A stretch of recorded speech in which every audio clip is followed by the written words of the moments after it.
Dr. Williams, welcome to the program. Hi, Patricia. How are you? I'm very good. So, political historians seem to be all abuzz, all of Twitter right now, reevaluating President George W. Bush's legacy. Why now?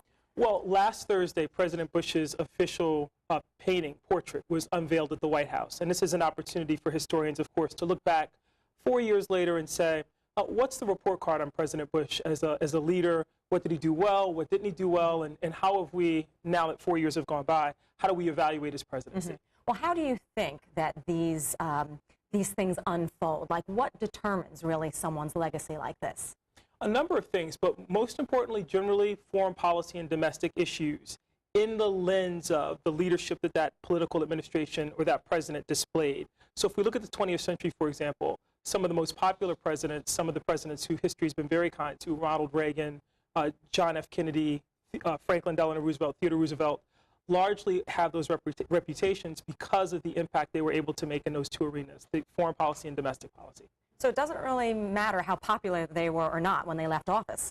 Absolutely not. In fact, presidential approval rating sometimes can be a misnomer when trying to evaluate a legacy of a president. So if we're looking at the history of the administration as opposed to the popularity of the individual. Okay. So what do you think was President George W. Bush's defining moment? What will go down in history as that moment for him? Certainly the weeks after 9/11, when you consider the polarizing nature of the terrorist attacks of 9/11. And if we look at Bush's approval rating, which was 90% on September 21st, huge at that time. It was pretty amazing, and that certainly is his defining moment as president. Right, right. Well, what do you think that the wars in Iraq and Afghanistan will do for his legacy? I mean, they really weren't the most popular, and I know it weighs against, that 90%, but then it went down. It dropped down quite a bit there. In fact, Bush is tied for the third lowest approval rating in history with Jimmy Carter. And the person that we look to here in terms of evaluating that is President Harry Truman, who very much like George Bush committed the nation to an unpopular war in Korea. And yet, if we look at Harry Truman now, he's now celebrated as one of the best presidents, the greatest presidents of the 20th century because of his leadership. So in a lot of ways, although people are willing to write this chapter on Bush now and to write him out, in a few years we may look back and say this was the right decision for America's security. So the jury's still out on what this means. But certainly that will not tarnish his legacy for all time. So really, what determines that? Is it the stories that are written afterwards, the books that are written, and how do you balance that and make sure that not too many people are writing for or against? Like, I'm really curious how that ends up happening afterwards when there is so much heated debate in the beginning. But it's really could be based on opinions, or it seems like there's a lot of things that could come into play there. It's shaped in a couple of different ways. I think historians certainly play a role, journalists certainly play a role. If we look at someone like Bill Clinton, for example, who was extremely popular as president, and yet now, post-presidency, a number of revelations have come out about Clinton's presidency that call his leadership and his judgment into question.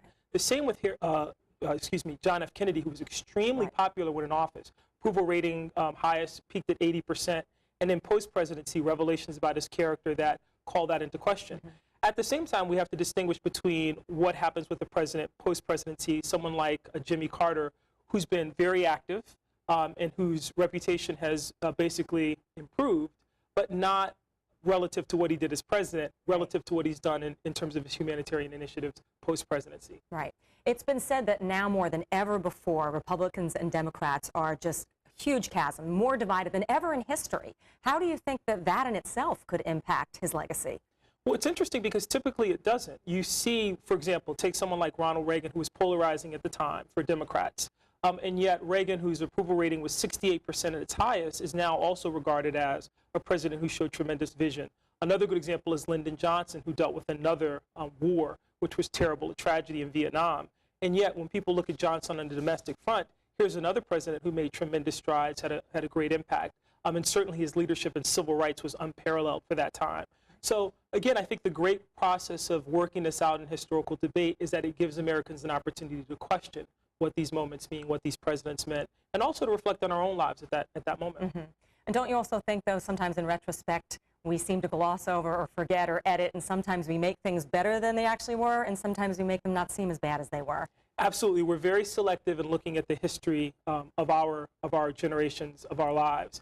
And certainly for certain presidents like George Bush, 9/11 will forever mark his presidency in the same way that the Civil War will forever mark Abraham Lincoln. The problem for us in terms of evaluating that is that we want to make sure that we're balanced in appreciating that as individuals. How much did this person have to deal with? And I think that's why history will be kinder to George W. Bush. They look at the tremendous problems that his presidency faced and how we dealt with those problems. Same would be true, of course, of Jimmy Carter, who now, post-presidency, people look more favorably on. Definitely. Not very popular at the time, though. Right, right. How about your personal opinion, George W. Bush? What's your idea of his legacy? I agree with Timothy Stanley, who's a well-known Oxford historian, who says that I think history will be very kind to George Bush. What people remember about his presidency is the leadership that he showed in the immediate aftermath of 9/11. Great, Dr. Williams. Thank you very much for joining us today. My pleasure. Thank you.